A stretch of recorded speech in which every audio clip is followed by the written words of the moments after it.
শেষ, তো আমরা এখন যাচ্ছি কারামাদের এসেছে।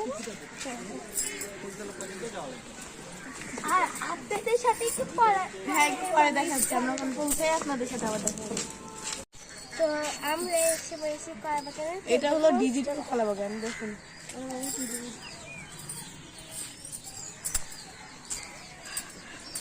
আর এগুলোর নাম কি আমরা কিন্তু জানি না, সবাই কমেন্টে জানাবেন যে যে জানেন।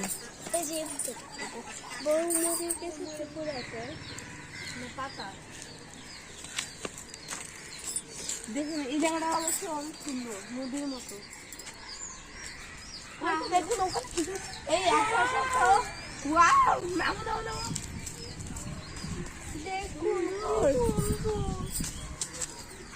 দেখুন এত সুন্দর। এখন